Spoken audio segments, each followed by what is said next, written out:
Bienvenidas a todas, bienvenidos a todos. Hoy vamos a estar compartiendo en dinámicas de película. La película es Un pasado imborrable. En realidad, el nombre de la película es El hombre del ferrocarril. Es decir, en inglés es ese. Acá ustedes saben que en Argentina muchas veces cambiamos los nombres, pero creo que los dos son temas como que de alguna manera uno remite más al trauma, digamos, un pasado imborrable, que, que el hombre del ferrocarril, ¿no? Porque en principio también tiene que ver con esta pasión que tenía esta persona que era previa en relación al ferrocarril, ¿no? Entonces, yo quiero primero hacer algo formal, que es leer la ficha técnica. Es chiquita, ¿no? No es mucho, pero dejar claro que esta es una película, Un pasado imborrable, que el título original es The Railway Man. Perdón por mi English, pido disculpas ya de antemano. Esto se grabó en el 2013, lo hicieron entre Reino Unido y Australia y dirección Jonathan Tepliski. Cuando encontré Tepliski, yo tengo, la familia de mi mamá es Tepliski, así que bueno, algún familiar, ¿viste? Le cambiaron la Z por la S, pero estamos ahí. Este, bueno, el guión es de Frank Boyce y Andy Patterson y está basado en el libro autobiográfico de Eric Lomax, que es esta persona que vemos la película de quién se trata. Rápidamente los protagonistas. Entonces tenemos a Colin Firth como Eric Lomax adulto, Jeremy Irvine como Eric Lomax joven y Nicole Kidman, bueno, que es Patty Lomax, y Stellan Skarsgård, que es Finlay. Finlay es ese hombre mayor que de alguna manera era como el contenedor de todos los otros, que termina suicidándose ¿cómo se llama? El puente, el del puente, ese. Y después también Tanron Ishida, que es Nagase Takashi, y ese sería el joven, y Yoruki Sanada, que es Nagase Takashi adulto, que es el torturador, digamos, vamos a decirlo así. Eh, por supuesto que la película habla algo del trauma. Y esto del trauma no es menor, porque estamos hablando sobre películas y vamos a ver las matrices, pero me parece importante entender que muchas veces en el trabajo de constelaciones, fundamentalmente en las trance individuales, lo que aparece muchas veces son situaciones de trauma. Entonces sí es importante poder distinguir las diferentes modos o maneras en el cual se puede presentar ese trauma. Porque muchas veces la persona que consulta no lo hace porque tiene un trauma. A veces sí viene directamente y quiere trabajar ese tema y darle lugar y poder abordarlo, por supuesto. Pero muchas veces emerge a través de una constelación. Entonces me parece sí importante entender que hay situaciones que impactan en la vida, que esas situaciones a veces pueden ser traumáticas, este es uno de los casos, y cómo también poder distinguir entre las diferencias que nosotros hacemos en relación a los traumas. Porque no es lo mismo un trauma personal que un trauma familiar. Y no es lo mismo un trauma personal familiar con un trauma transgeneracional. Entonces, o con un trauma social, digamos. Si nosotros podemos, de alguna manera, si pensamos en esta película, podemos pensarla como trauma personal por la vivencia que él tuvo de manera directa y también como trauma social con todo el impacto que tuvo también en la sociedad, lo que fue en este caso la Segunda Guerra. Entonces, nosotros podemos entender esto como también va a tener un efecto, el trauma social, aunque esa persona no haya estado en el frente, y cómo también si uno trabaja con una persona que tuvo un trauma directo, como en este caso, podría ser en otras circunstancias, un trauma directo, entender que cuando es el trauma directo, en realidad el nivel de implicación y el nivel de compromiso emocional en el trabajo de la constelación es intenso y hay que poderlo facilitar de una manera que permita una transformación, ¿no? Poder realizar una transformación.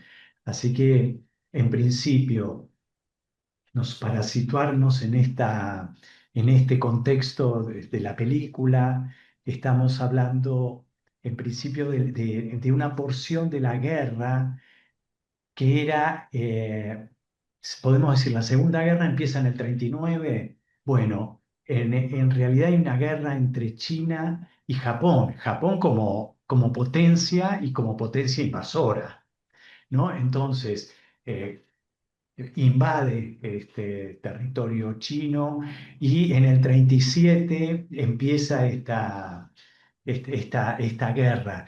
Muchos atribuyen, la asocian porque después Japón y China quedan involucrados también en la Segunda Guerra. Pero cuando empieza esto, muchos atribuyen al comienzo de la guerra, muchos lo atribuyen a esta primera porción, a esta primera parte, que es el enfrentamiento entre Japón y China. Y que ya en el 39, si digo bien, es la invasión de Alemania a Polonia, y ahí sería como lo que se considera en Occidente, digamos, lo que es la guerra, la Segunda Guerra. Eh, para entender esto, para entender y situarnos en el tiempo aproximadamente, esto, donde ellos están ahí digamos, colaborando con los chinos ahí en ese lugar, y los que vienen a invadir son los japoneses, ¿no? Los que están invadiendo allí son japoneses. Calculen que eso es alrededor más o menos, yo calculo del 42. ¿Por qué? Porque es cuando al principio, en el 41, hago un contexto histórico, pero viene bien porque también podemos mirarlo de distintos lugares, que me parece que está bueno situarlo también. Porque en el 41 es cuando se hace el ataque de Japón a Pearl Harbor. Y entonces, en ese momento, cuando sucede esto, ¿qué quiere decir? Cuando hace el ataque está diciendo Japón, estoy alineado con Italia y con Alemania, ¿no? Está diciendo eso. Este, en ese momento, Estados Unidos, Unión Soviética, Europa, digamos, los que estaban como ejércitos todavía funcionando en Europa, incluyen a China y le brindan apoyo para que peleen contra Japón. Y ahí nos encontramos de alguna manera con un grupo digamos, del batallón de comunicaciones, podríamos decir. Por las características que tienen, tenían bastante idea de cómo hacer por lo menos una radio, con lo cual considero que, no sé si algunos estaban formados digamos, como ingenieros también en comunicaciones, etcétera, pero seguro estaban formando parte de ese grupo y caen de alguna manera prisioneros, por decirlo así, prisioneros de los japoneses. Y en una situación muy particular también, que tiene que ver con la construcción de un ferrocarril. Y ese ferrocarril es el ferrocarril que va a Birmania, va de Tailandia a Birmania, llamado el ferrocarril de la muerte, para situarnos también dentro de lo que nosotros vamos viendo en esto que se va dando como parte de la película. Y entonces, como parte de esa película, había imágenes que veía cuando estaban horadando con las manos, por decirlo así, la montaña, y veíamos esos cuerpos espectrales. Yo en ese momento a mí me venían imágenes, no sé si la vieron seguramente, es una película icónica en su momento, Apocalipsis Now, que había escenas donde estaban, viste, veías todas personas paradas como fantasmas, ¿no? Digamos, de alguna manera, y aún no siendo idéntico esto, a mí me traía, me venían esas imágenes de esos seres espectrales, digamos, que ya habían perdido la humanidad, todos los que estaban ahí por cuestiones obvias realmente, pero eso era como ya ese lugar que era como espectral directamente, que trascendía todavía la inhumanidad, todavía era otro nivel más que uno podía ver allí de esa inhumanidad. Bueno, en principio, si pensamos en la primer matriz que aquí está en juego y por lo que les acabo de decir, tenemos primeramente algo en relación a matrices como poder y matrices como agresión, para entender que aquí lo que se está jugando es un acto de violencia que no solamente está encarnado en las personas, sino que ese acto de violencia está justificado socialmente. Si yo les digo, la guerra está justificada socialmente, uno dice, es un horror. ¿Cómo está justificada? Pero está pasando ahora. No es que les estoy hablando la guerra en el siglo pasado, las cosas que pasaban.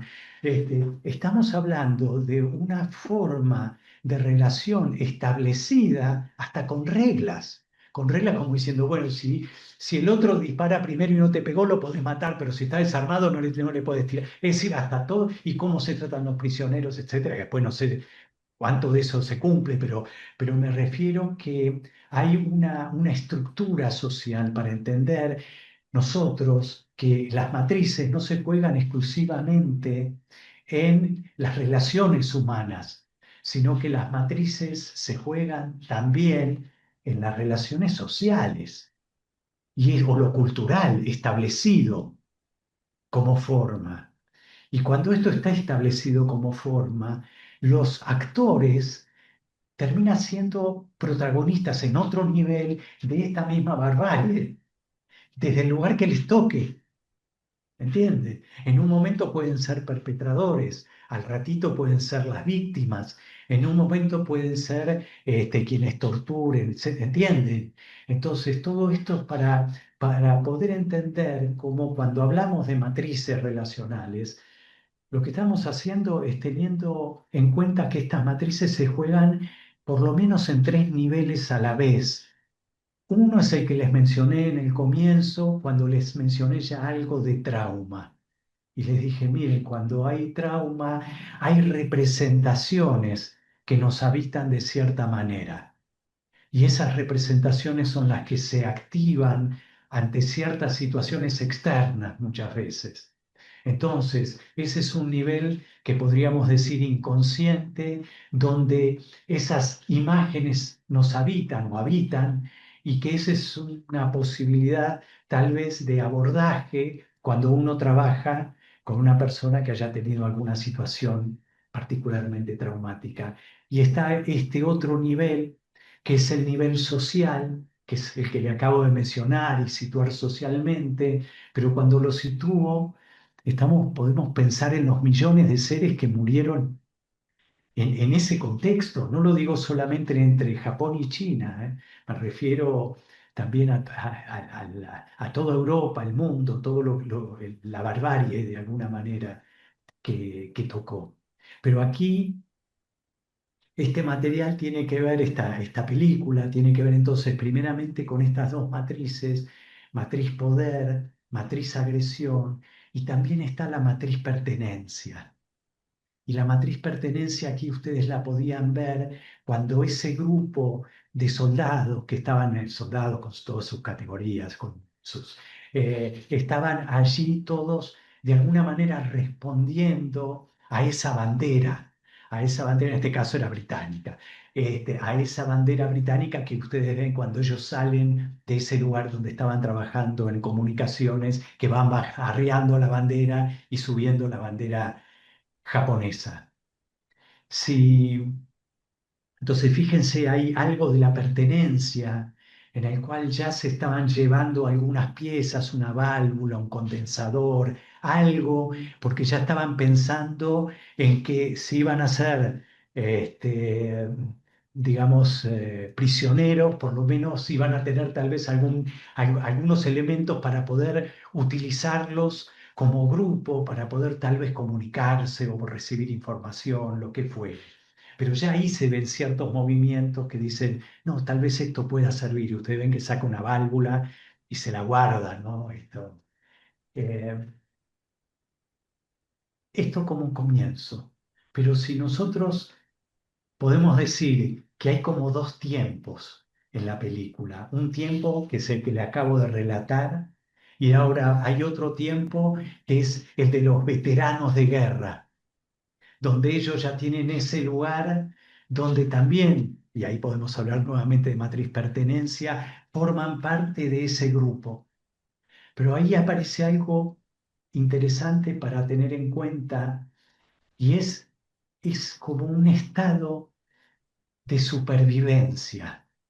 Ya la guerra pasó, ya está, uno podría decir, pero esas marcas, esas huellas, esas representaciones que todavía habitan, siguen habitando.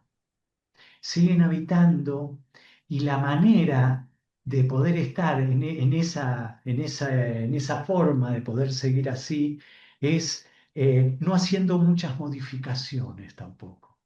Entonces uno entra allí en un nivel de supervivencia en el cual, por ejemplo, él tenía esto que, bueno, era su pasión con los ferrocarriles y también con los horarios de los ferrocarriles, y su mundo estaba dado de esa manera.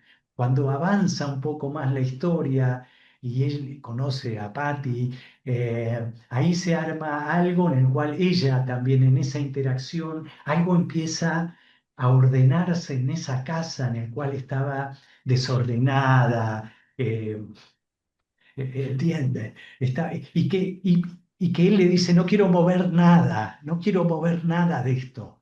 Pero en realidad ya había movido, y lo que había movido era algo del corazón, algo del amor, algo que le tocó de esa manera, es decir, no buscándolo siquiera, sino en un encuentro, entre comillas, fortuito inicialmente, pero que luego él, en base a esto de los horarios de los trenes, bueno, él va a buscarla a ella y encontrarse con ella. Algo había ahí que él sintió que había un lugar para el amor.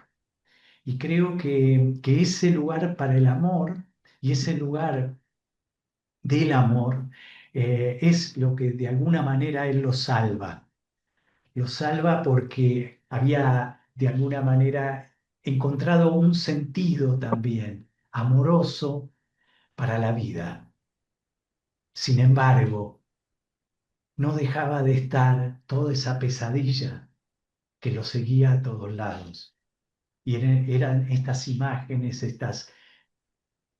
ustedes entienden cuando digo imágenes que no es una imagen que se ve, sino que es una vivencia. Estamos hablando de un material que se juega vívidamente de alguna manera cuando emerge y cómo de alguna manera esto lo perseguía en su vida al punto de, por un lado, querer vivir y querer salir al mundo y querer casarse, que lo hace, pero a la vez cuando lo hace, esta pesadilla, todo aquello que fue, tuvo que atravesar en su vida, de alguna manera lo perseguía y le perseguía la imagen del torturador.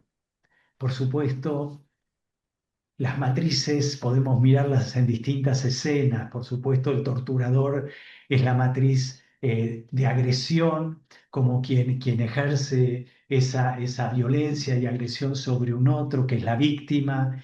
Y aquí podría haber un salvador. En este caso estaba expuesto a lo que no había escapatoria, por decirlo así, pero existe en esa matriz esos tres lugares, pero él no podía de alguna manera eh, ser salvado, por decirlo así.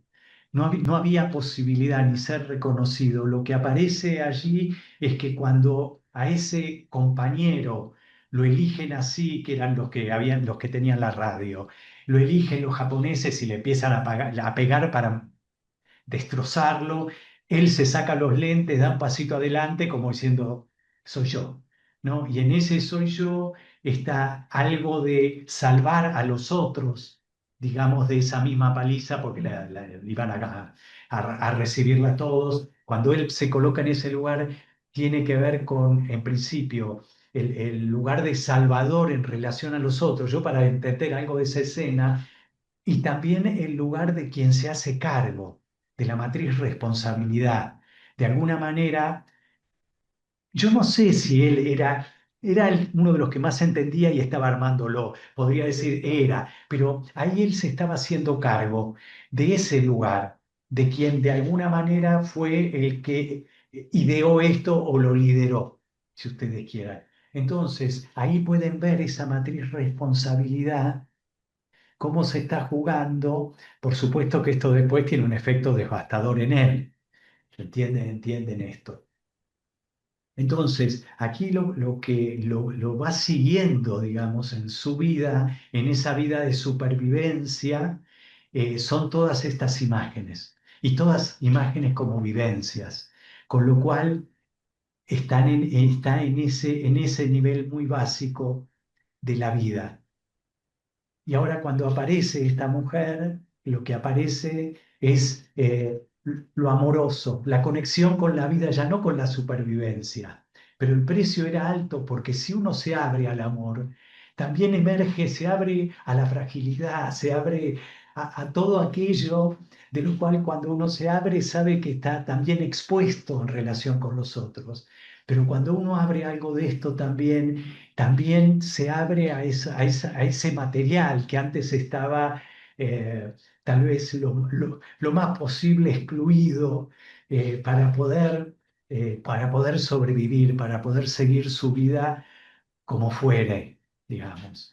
Y entonces ahí aparece este juego dual donde también viene esto de ese enterarse primero donde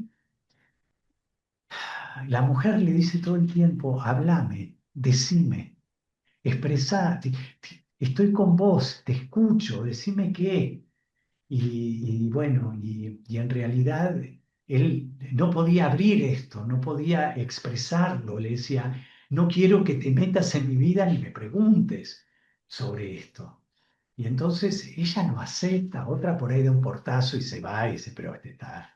Pero en el amor de ella también hacia él, ese amor también es algo de lo posibilitador para que luego fueran pasando otras situaciones que tienen más que ver con lo que sigue y que tienen más que ver con la reconciliación. Yo estaba pensando en esa imagen donde cada vez que se acostaba a dormir aparecía algo. Ya en esa etapa había una etapa en la cual empezaba a aparecer esas imágenes de manera reiterada. La película no muestra si esto estaba antes. Nosotros lo vemos desde el momento que empieza la convivencia.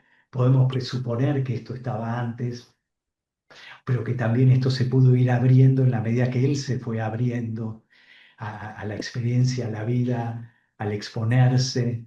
Y muchas de estas imágenes, bueno, eh, tenían que ver con que la casa había cambiado. Esta mujer traía algo nuevo. Y esto es lo que pasa en las parejas.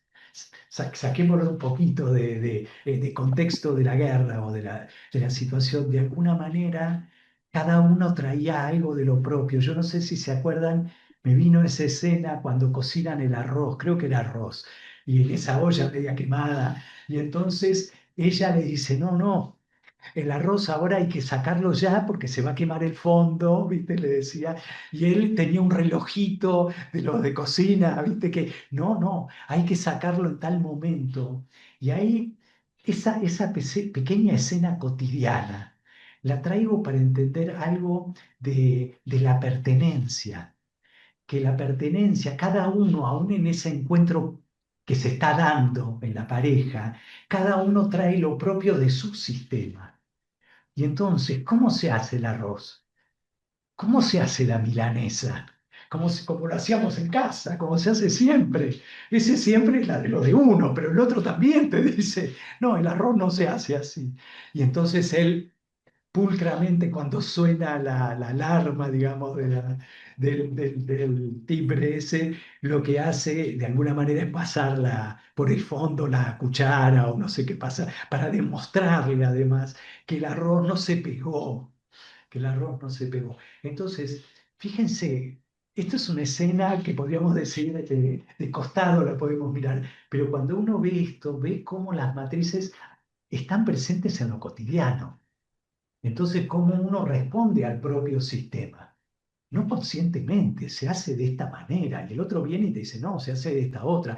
Y después está el que quiere cambiar al otro para que de alguna manera lo haga como debe ser hecho, que es como uno cree que se hace, ¿no? Entonces ahí completamos la disfunción, digamos, del sistema.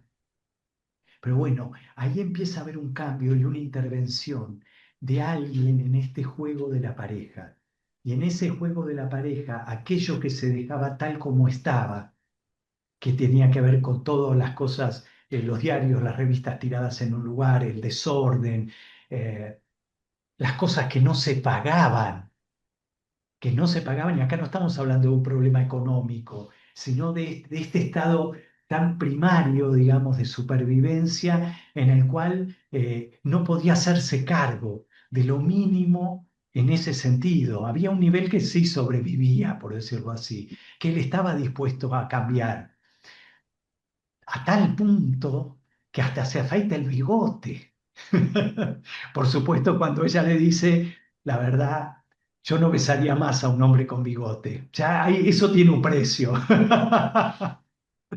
Y él hasta ahí puede llegar en ese cambio que va haciendo, pero es un cambio que va haciendo, que va dándose. Si ustedes recuerdan, hay hasta una escena donde a él le vienen a reclamar algo de un pago, no sé de qué, como si fuera, yo no me acuerdo si eran oficiales de justicia, porque parece que venía con la policía, algo así.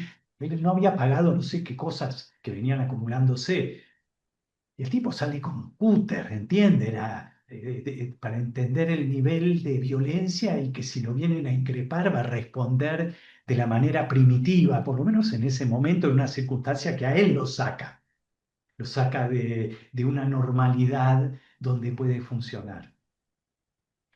Por suerte, la vida no puede ir para atrás y entonces él, en esta reconexión con esta mujer, empieza también a aparecer algo que es que esta mujer quiere saber qué ocurrió. Bueno, habla con su amigo, con esta persona que era referente para todos ellos, los veteranos. Él habla con esta persona y él le dice que no, que hay cosas que no se pueden siquiera decir, que el horror que vivieron ellos o que vivió cada uno es muy difícil de poderlo decir también por el dolor, también por el sufrimiento que genera. Y entonces es así que ese movimiento de ella, cuando ella va a ese club de hombres, ¿se entiende? Veteranos, las mujeres no tienen lugar ahí, a ese club de hombres y entran y todos la miran como diciendo, ¿qué hace? ¿Qué hace una mujer acá? ¿Qué hace? ¿No? Y entonces también vemos ese modelo social también establecido, donde los hombres ocupan un lugar y a veces la mujer ese lugar no lo puede ocupar socialmente. Y ahí ustedes ven cómo se juega no solamente algo del poder, sino también, y esto lo estoy diciendo a nivel social, ¿eh? Tomo esa imagen para referírsela socialmente, cómo de alguna manera aquí hay tres matrices que ustedes pueden observar. Por supuesto, la matriz poder, pero fundamentalmente la matriz autoridad, que dice cómo son las cosas. La matriz autoridad es como que marca el contexto de las situaciones. Y entonces aquí lo que aparece es algo en relación a la jerarquía. Por supuesto, jerarquía en relación al ejército, lo vemos totalmente. Jerarquía en relación al poder, para entender algo de cómo se estaba jugando. Pero también aquí había algo de la jerarquía social y aceptada en esa época. Esperen, venimos de ahí, ¿eh? No es que les estoy, y estamos todavía, estamos aquí. Entonces, hay algo ahí donde ella, de alguna manera, se atreve a romper mínimamente en esa apertura de puerta e ingresar medio cuerpo, la posibilidad de hablar con este otro hombre, digamos, este referente para ellos Y es él el que de alguna manera va buscando y encontrando, dígame si me acuerdo bien, encuentra información en relación a esta persona. Y entonces se encuentra en el diario que esa persona eh, no había muerto, había sobrevivido. Y entonces esta es la primera parte, digamos, hasta aquí llegamos. Y ahora es él el que sabe que esta persona vive. Quiero parar aquí un minutito porque Cristina, habías levantado la mano y yo viste como se estaba embalado, seguía ahí, pero no es que no te vi, así que te doy un espacio para lo que quieras No, traer. preguntaba, eh, vos decías que él, no sabemos si esas pesadillas cuando conoce a la muchacha si venían de antes, porque no, la película no lo deja ni siquiera inferir.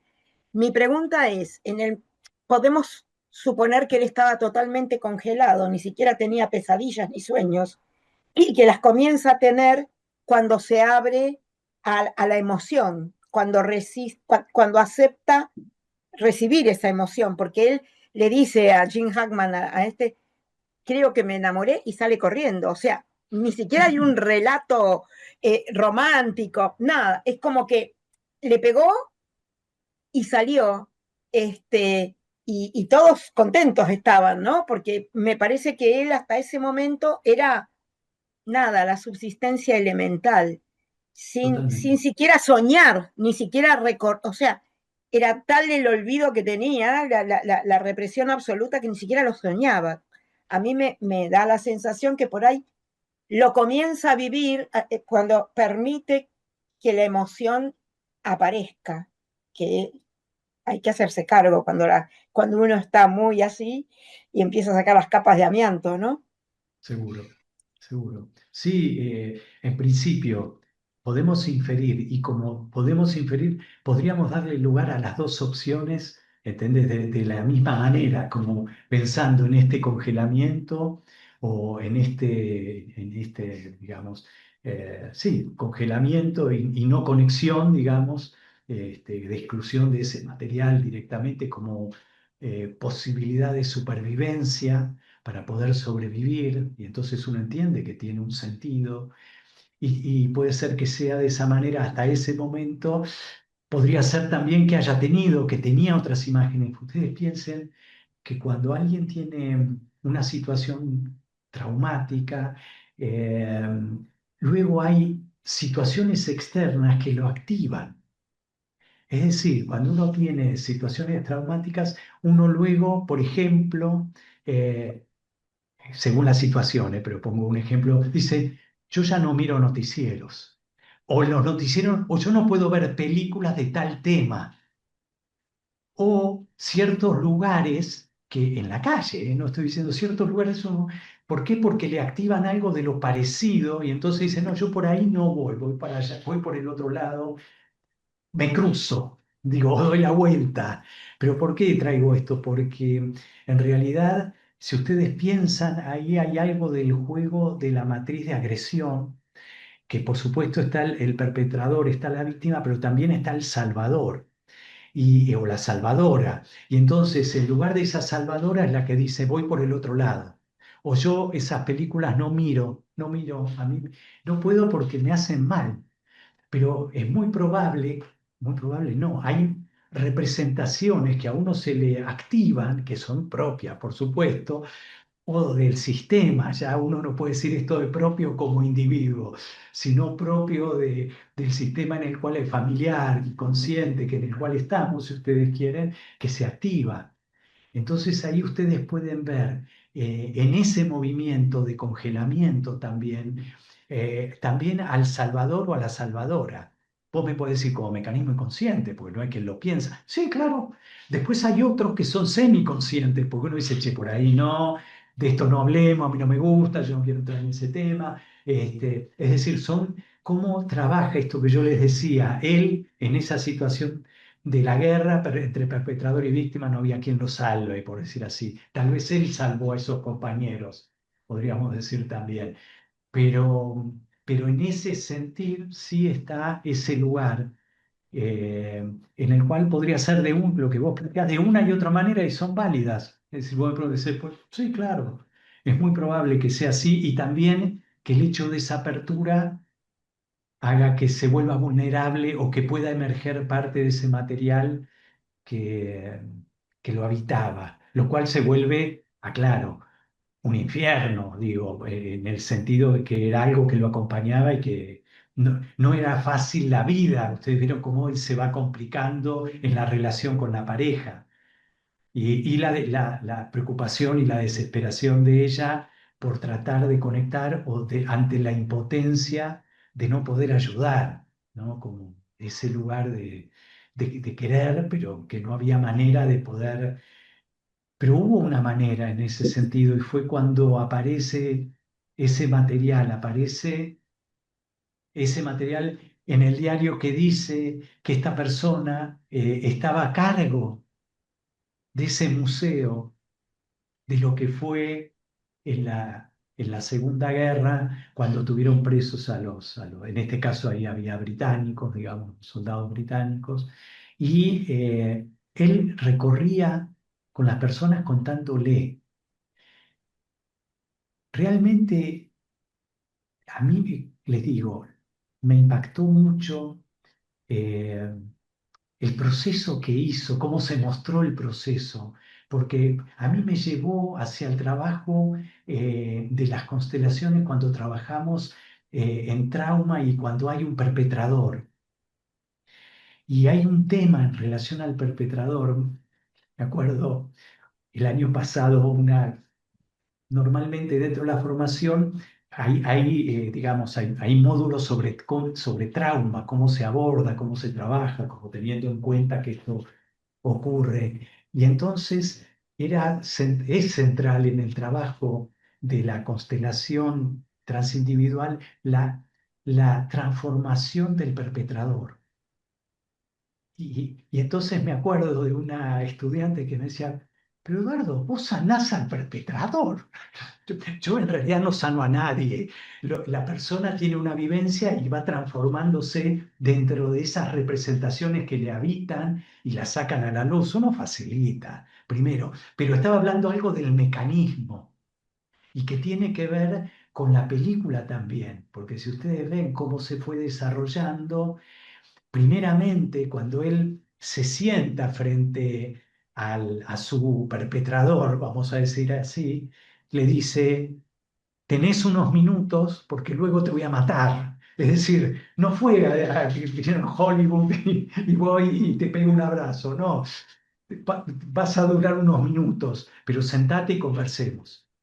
Y de alguna manera, ahí lo que aparece también es el lugar del otro cuando ese otro se humaniza. Y a veces le toca ciertos lugares de humanidad que uno recorre en su vida.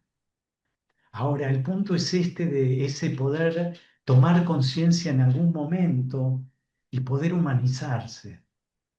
Y en esa humanización, por supuesto que él dice, sentía culpa, pero por supuesto que sí. Nosotros, desde el lugar de cuando está la persona trabajando y desde el lugar de la víctima, le dice, esto lo dejo contigo, esto es a cargo tuyo, etcétera, ¿no? Muchas veces cuando trabajamos con el material y ahí poder ver ese lugar del otro asumiendo lo que ocurrió. Y esto es central en la transformación, esto es central en la reconciliación. Y esto tiene dos niveles. Un nivel es el nivel relacional que aquí se estaba dando, en esa relación entre ellos cuando se encuentran. Hay un momento, hay una imagen casi sobre el final que ahí me pareció, yo ahí vi como toda una constelación en ese movimiento, que fue cuando él sale, digamos, de ese lugar donde lo torturaban, con un cuchillo en la mano, y él va con ese cuchillo a esa celda diminuta de bambú que eran una tortura, una jaulita, no una jaulita, y ahí adentro estaba su torturador, y él va con ese cuchillo y rompe las cuerdas y lo libera. En ese momento, en ese momento se libera. En ese momento, porque él también tenía apresado a ese otro que, por decirlo así, con cuchillo en mano, él podía ser ahora el perpetrador. Sin embargo, decide un movimiento que tiene que ver con los procesos de humanización. Y es cuando él puede soltar ese lugar del perpetrador y liberarlo. Y ahí es lo que sucede en esa imagen. Tras esa imagen, él se va, no sé, a las vías, se pone con una especie de balconcito en las vías mirando y teniendo el cuchillo en la mano todavía, lo que hace es soltarlo. Y entonces ahí ustedes pueden ver esa transformación, cómo se produce esa reconciliación, cómo se produce dentro de él y cómo esto, bueno, permite liberarse para la vida y también ese ser con el cual estuvo, que pueda llevar y que pueda cargar con lo que hizo, con su responsabilidad. Y esto lo digo en niveles diferentes, como era la guerra y era obediencia de vida y todas estas cosas que existen en estos sistemas, en realidad que haya matado, que haya torturado, era parte de la función. No, no iba a ser siquiera castigado por esto, pero él necesitaba, y estoy hablando de japonés, necesitaba tener la memoria activa, una memoria en el sentido de lo que allí, del horror que allí había ocurrido, y que él había sido miembro de eso, y él había sido parte de eso, y ahora podía hacerse cargo. Yo no sé, hay algo alrededor de la película, ya no es la película en sí. Eh,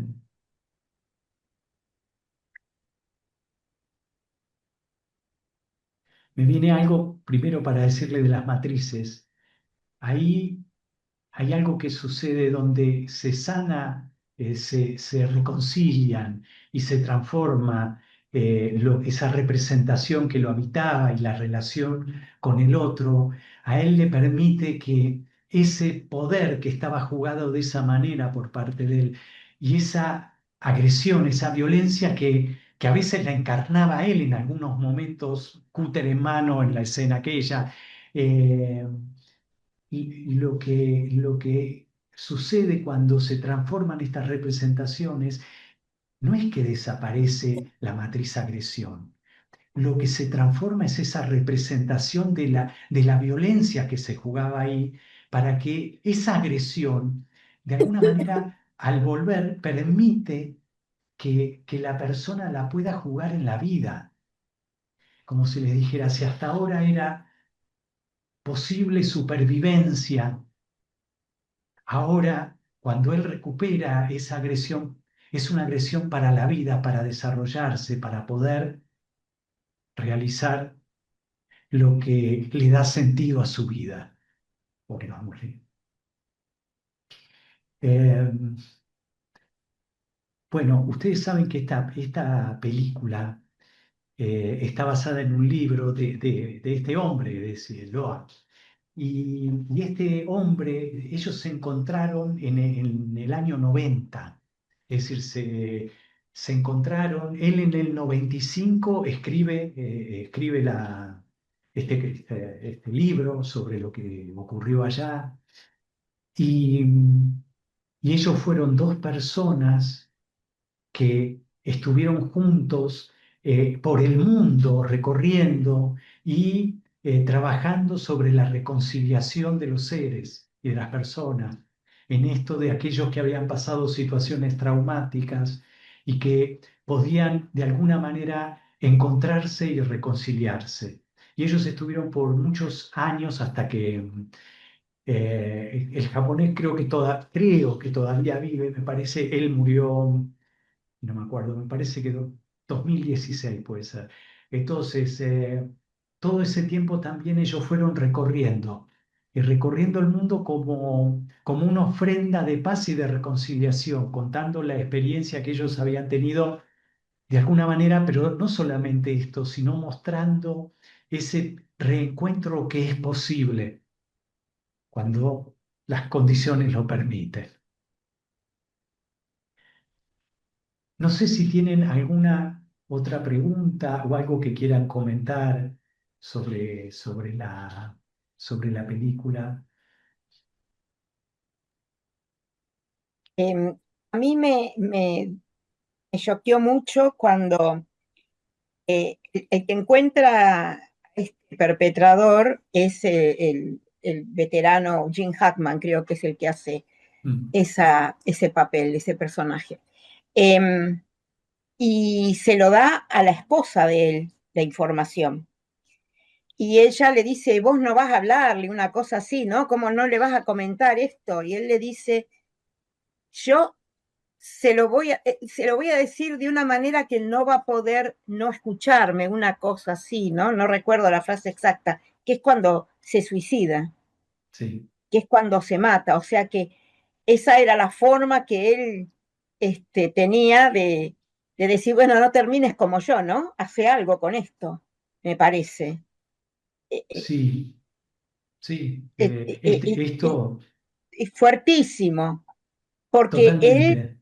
no podía, él estaba absolutamente, no podía hacer nada, se sentía totalmente inútil para ayudar a ese amigo que en algún momento le dijo a la mujer, él nos salvó a todos con lo que le pasó. Ujú.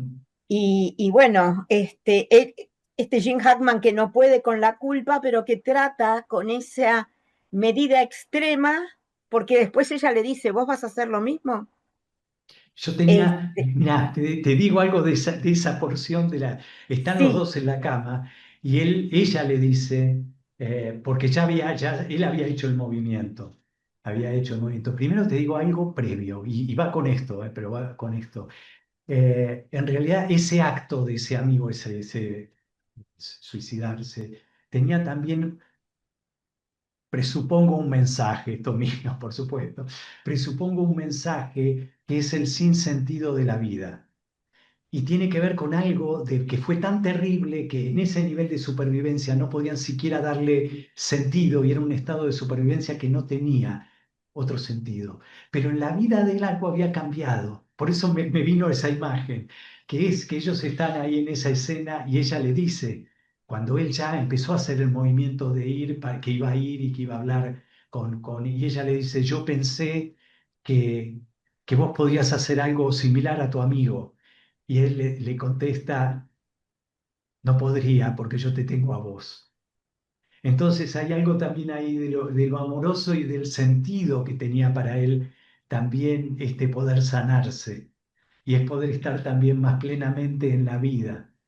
tal cual. Y en su segunda vuelta, porque él vuelve, después va otra vez para allá y le dice a ella, quiero volver, pero con vos.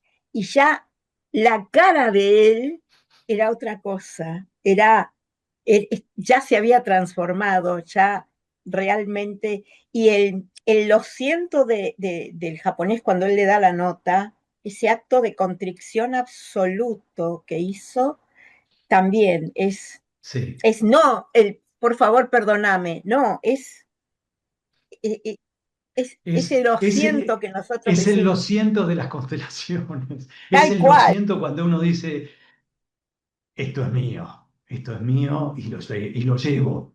Eso creo que fue también uno de los elementos que permite la transformación, la reconciliación. Así que bueno, surgió esta película que tiene todo, no es una película, es decir, tiene su tiempo, pero realmente tiene elementos que tocan tan lo profundo y en un mundo en el que estamos tan deshumanizado en este sentido de lo que también está ocurriendo en este momento en todo el mundo, que me parece que está bueno poderlo trabajar y mirar desde donde uno lo puede mirar, ¿no? Desde lo que uno realiza en este sentido.